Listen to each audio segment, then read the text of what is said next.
ഇതൊരു വെള്ള മാൻകുട്ടിയുടെ കഥയാണ്. ഒരു രാജകുമാരനെ സ്നേഹിച്ച വെള്ള മാൻകുട്ടിയുടെ കഥ. അത്യാഗ്രഹത്തെ തോൽപ്പിച്ച സ്നേഹത്തിന്റെ കഥ. ഇതാണ് ഫോയ്, മാന്ത്രിക ശക്തിയുള്ള ഒരു ഇതിഹാസ ജീവിയായ വെളുത്ത മാൻകുട്ടി. അയ്യോ പാവം, ഇനി നിനക്ക് കൊട്ടാരത്തിലേക്ക് പോകാനാവില്ല ഫോയ്. ഫോയ് എല്ലാം താമസിച്ചു പോയി. നിന്റെ മാന്ത്രിക മുത്തശ്ശി എന്താണ് ഉണ്ടാക്കിയിരിക്കുന്നതെന്ന് വന്ന് നോക്ക്. പക്ഷെ ഫോയ്ക്കൊന്നും കഴിക്കാൻ തോന്നിയില്ല. അവൾ കാർട്ടൽ സാമ്രാജ്യത്തിനും സെഞ്ചുറിനും സഹിക്കേണ്ടി വന്ന ഭയങ്കരമായ വിധിയെക്കുറിച്ച് ഓർത്തുകൊണ്ടിരുന്നു. പണ്ട് ഒരു രാജാവും ഒരു രാജ്ഞിയും ജീവിച്ചിരുന്നു. അവർക്ക് ദൈവം എല്ലാവിധ അനുഗ്രഹങ്ങളും നൽകി. പക്ഷേ ഒരു കുഞ്ഞിനെ മാത്രം നൽകിയില്ല. പ്രപഞ്ചത്തിലെ മാന്ത്രിക ശക്തിയോട് അവർ ഒരുപാട് പ്രാർത്ഥിച്ചു. അങ്ങനെ ഒടുവിൽ അവർക്ക് സുന്ദരിയായ ഒരു മകൾ ജനിച്ചു. രാജകുടുംബം അവളെ വളരെയേറെ സ്നേഹിച്ചു. അതുപോലെ കാർട്ടൽ സാമ്രാജ്യത്തിലെ പ്രജകളും. മാതാപിതാക്കൾ അവൾക്ക് ഡിസൈറെ എന്ന് പേരിട്ടു. ഡിസൈറെ രാജകുമാരി സ്നേഹവതിയായിരുന്നു. കൂടാതെ അതിസുന്ദരിയും ബുദ്ധിശാലിയുമായിരുന്നു. അവൾ മാതാപിതാക്കളെയും സാമ്രാജ്യത്തെയും സ്നേഹിച്ചു. വളർത്തമ്മയായ പേർപ്പിൾ ദേവതയാണ് അവളെ വളർത്തി വലുതാക്കിയത്. മാതാപിതാക്കളുടെയും പ്രിയപ്പെട്ട പ്രജകളുടെയും നേതൃത്വത്തിൽ ഡിസൈറെ രാജകുമാരി വിവേകവും പരോപകാരവുമുള്ള യുവതിയായി മാറി. നമ്മുടെ മകൾ വളർന്നു. അവൾക്കിപ്പോൾ വിവാഹപ്രായമായിരിക്കുകയാണ്. അത് ശരിയാണ്. അവൾക്കൊരു വരനെ ഞാൻ കണ്ടിട്ടുണ്ട്. അവൻ സെന്റൂറിലെ രാജകുമാരനാണ്. അവൻ കഴിവും ധൈര്യവുമുള്ളവനാണ്. ഞാൻ മകളുടെ ചിത്രം അയച്ച് മഹാരാജാവിനെ കണ്ടിട്ട് വരാം. അവളുടെ ചിത്രം ഉടനെ കൊടുത്തയച്ചു.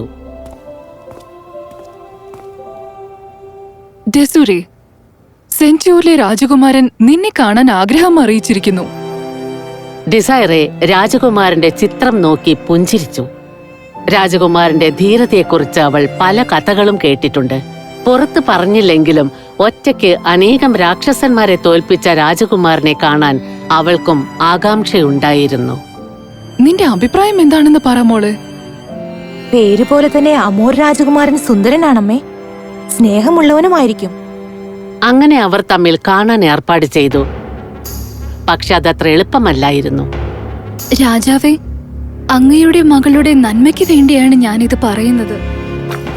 അമോർ രാജകുമാരന് 15 വയസ്സുള്ളപ്പോൾ കാട്ടിൽ വെച്ച് അറിയാതൊരു മന്ത്രവാദിനിയെ വേദനിപ്പിച്ചു. അവന് 25 വയസ്സാകുമ്പോൾ ഉറക്കത്തിൽ മരിച്ചു പോട്ടെ എന്ന് അവൾ അവനെ ശപിച്ചു. ദയാശീലയായ ഒരു ദേവത അതിനൊരു പരിഹാരം നൽകി സഹായിച്ചു. ശാപത്തെ തകർക്കാൻ രാജകുമാരൻ 21 വയസ്സാകുമ്പോൾ വിവാഹം കഴിക്കണം. അതുകൊണ്ടാണ് സെഞ്ചൂറിലെ മഹാരാജാവ് മകനെ അങ്ങയുടെ മകളെ കാണാൻ അയക്കുന്നത്. ഞാൻ സത്യസന്ധയായതുകൊണ്ട് സത്യം അറിയിക്കേണ്ടത് എന്റെ കടമയാണ്.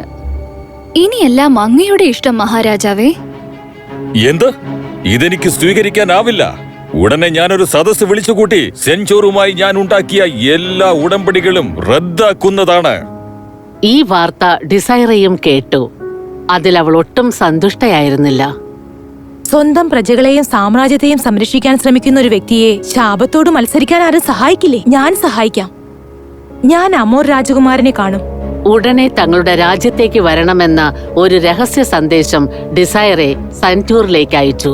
എന്നാൽ അതൊരു നുണയായിരുന്നു എന്നത് അവൾക്ക് അറിയില്ലായിരുന്നു. സത്യസന്ധയായ ആ വേലക്കാരി മറ്റാരുമല്ലായിരുന്നു, ആ മാന്ത്രിക തന്നെയായിരുന്നു. അവളാണ് the grand witch of Tur, Malice. Desire രാജകുമാരനെ കാണാതിരിക്കാനായി അവൾ കെട്ടിച്ചമച്ച കഥയായിരുന്നു അത്. കാരണം രാജകുമാരനെ കൊണ്ട് തന്റെ മകളെ വിവാഹം കഴിപ്പിക്കാൻ അവൾ ആഗ്രഹിച്ചു. രാജകുമാരനും രാജകുമാരിയും തമ്മിൽ കാണാനുള്ള ദിവസമായി. ഡിസൈറെ പേർപ്പിളിന്റെ കൂടെ സെഞ്ചൂർ സാമ്രാജ്യത്തിലേക്ക് പോയി. കാട്ടിലെ പൈശാചിക ശക്തിയെക്കുറിച്ച് അവൾക്കറിയില്ലായിരുന്നു. അമ്മേ, ഇനി നമ്മൾ എന്ത് ചെയ്യും? എന്റെ പൊന്നു മോളെ, എന്തുകൊണ്ടാണ് സൂര്യപ്രകാശത്തെ ഈ ഘോരവനത്തിലേക്ക് കടക്കാൻ അനുവദിക്കാത്തതെന്ന് അറിയാമോ? കാരണം ഇതൊരു ശാപം പിടിച്ച കാടാണ്. ഈ കാട്ടിലുള്ള ഏതിലെങ്കിലും ഒരു ചെറിയ സൂര്യരശ്മി പതിച്ചാലുടനെ അത് പൊടിയായി മാറിയിരിക്കും. രാജകുമാരി ധൈര്യശാലിയാണല്ലോ. ശരി, എന്റെ ശക്തി എന്താണെന്ന് ഞാൻ അവൾക്ക് കാണിച്ചു കൊടുക്കാം. പക്ഷെ സൂര്യരശ്മി എങ്ങനെ ഇവിടേക്ക് ഇറങ്ങും? മുകളിലേക്ക് പോയി അതിന് നമ്മൾ കൊണ്ടുവരണോ? നീ ശരിക്കും എന്റെ മകൾ തന്നെയാണോ? ഡിസയറിന്റെ കുതിരവണ്ടി കാട്ടിൽ പ്രവേശിച്ച ഉടനെ മാലിസ് സൂര്യരശ്മി കാട്ടിനകത്ത് പതിക്കാനായി മരത്തിന്റെ മുകളിലേക്ക് തീ തുപ്പി. മാന്ത്രിക മരങ്ങൾ ഉടൻ തന്നെ സൂര്യരശ്മിയെ മറയ്ക്കാൻ ശ്രമിച്ചു. പക്ഷെ അപ്പോഴേക്കും സൂര്യരശ്മി ഡിസയറയുടെ കയ്യിൽ പതിച്ചിരുന്നു. അയ്യോ രാജകുമാരി! പേർപ്പിൾ ദേവത പെട്ടെന്ന് പ്രവർത്തിച്ച് ഡിസയറിനെ സംരക്ഷിക്കാൻ ശ്രമിച്ചു. പക്ഷെ അവളുടെ മാന്ത്രിക ശക്തിക്ക് ആ കാടിന്റെ മേലുള്ള ശാപത്തെ കീഴടക്കാനായില്ല. പേർപ്പിൾ ഡിസയറയെ പൊടിയാവാതെ സംരക്ഷിച്ചു. അപ്പോഴേക്കും രശ്മികൾ പ്രവർത്തിച്ചു കഴിഞ്ഞിരുന്നു. ഡിസയറെ നാം ഇപ്പോൾ കാണുന്ന രൂപത്തിലേക്ക് മാറി. ഒരു വെള്ള മാൻകുട്ടിയായി. രാജകുമാരി, ഞാൻ എന്തുകൊണ്ടാണ് നിന്നെ ഫോയി എന്ന് വിളിക്കുന്നതെന്ന് അറിയാമോ? ഫോയി എന്നാൽ വിശ്വാസം. എന്റെ മാജിക് നിനക്കൊരു അവസരം തന്നിരിക്കുന്നു. പരിപൂർണ നാശത്തിൽ നിന്ന് 2 സാമ്രാജ്യങ്ങളെ രക്ഷിക്കണം. മന്ത്രവാദിനിയും മകളും നമ്മുടെ രൂപത്തിലേക്ക് മാറി രാജകുമാരനെ കാണാൻ പോയി. നിന്റെ രൂപത്തിൽ മന്ത്രവാദിനിയുടെ മകളെ കണ്ട രാജകുമാരൻ അവളോട് പ്രണയം തോന്നി വിവാഹം കഴിക്കാമെന്ന് വാക്കുകൊടുത്തു. പക്ഷെ താമസിയാതെ അയാൾ തെറ്റ് മനസ്സിലാക്കി. മന്ത്രവാദിനിയുടെ മകൾ കാഴ്ചയ്ക്ക് നിന്നെ പോലെയാണെങ്കിലും അവളുടെ ആവശ്യങ്ങൾ അവസാനിച്ചില്ല. കാർട്ടൽ സാമ്രാജ്യത്തിലേക്ക് അവർ സന്ദേശം അയച്ചു. പക്ഷേ നിന്റെ മാതാപിതാക്കൾ കൊട്ടാരത്തിൽ ഇല്ലായിരുന്നു. കാർട്ടൽ സാമ്രാജ്യത്തിൽ ഭരണം നടത്താൻ ആരുമില്ല. എല്ലാവരും നിന്നെ അന്വേഷിച്ചു പോയിരിക്കുകയാണ്. സെഞ്ചുറിലെ രാജകുമാരൻ വാക്ക് പാലിക്കും രാജകുമാരി. അവൻ കാർട്ടലിലെ രാജകുമാരിയെ വിവാഹം കഴിക്കാൻ വാക്ക് നൽകി. അത് നിറവേറ്റി എന്നാണ് അവൻ വിചാരിച്ചിരിക്കുന്നത്. രാജകുമാരി ഈ കാട്ടിൽ ഒരു വെളുത്ത മാൻകുട്ടിയെ ജീവിക്കുകയാണെന്ന് അവൻ അറിയില്ലല്ലോ. കാർട്ടലും സെഞ്ചുറും നിന്നെ ആശ്രയിച്ചാണ് ഇരിക്കുന്നത്. നീ ഉണരണം. എന്നിട്ട് ആ മന്ത്രവാദിനിയെ ഒരു പാഠം പഠിപ്പിക്കണം. അമോർ രാജകുമാരനും മാലിസിന്റെ മകളും തമ്മിലുള്ള വിവാഹം അടുത്തു.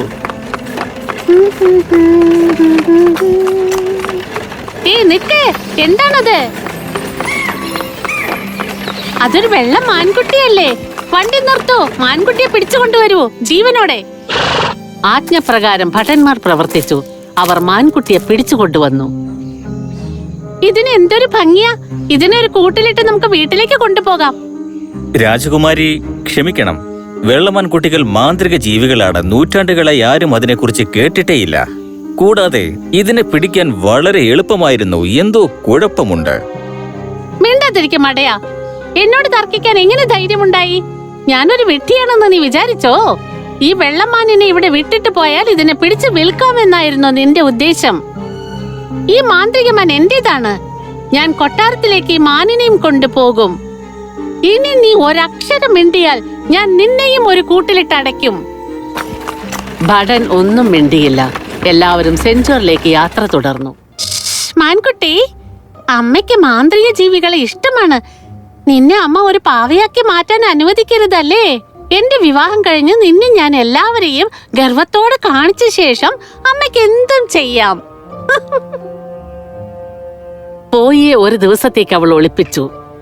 രാത്രിയായപ്പോൾ മന്ത്രവാദിനിയുടെ മകൾ കിടക്കുന്നിടത്തേക്ക് മാൻകുട്ടി ചെന്ന് സംസാരിച്ചു.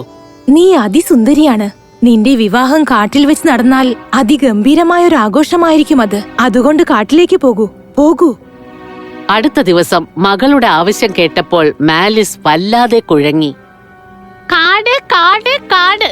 അമ്മേ, എന്റെ വിവാഹം കാട്ടിൽ വെച്ച് നടന്നാൽ അതിഗംഭീരമായിരിക്കും. എന്റെ വിവാഹം കാട്ടിൽ വെച്ച് നടത്തണം. ശരി, ഞാൻ മഹാരാജാവിനോട് സംസാരിക്കാം. മഹാരാജാവ് സമ്മതിച്ചു. വിവാഹം ശാപഗ്രസ്തമായ കാട്ടിൽ വെച്ച് ആഘോഷിക്കാൻ തീരുമാനിച്ചതുപോലെ മാൻകുട്ടി മന്ത്രവാദിനിയുടെ മകളോടൊപ്പം സ്റ്റേജിലേക്ക് കയറി.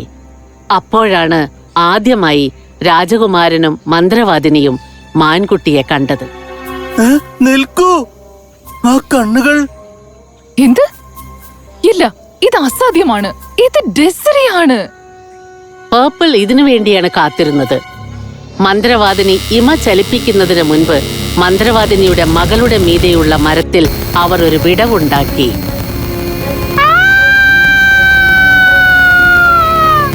അയ്യോ!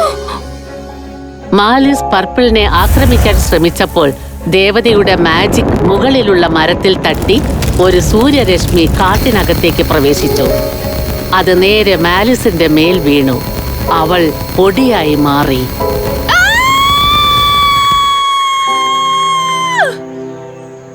എല്ലാം കഴിഞ്ഞപ്പോൾ പേർപ്പിൾ ദേവത അമോർ രാജകുമാരനോട് എല്ലാം വിശദമായി പറഞ്ഞു.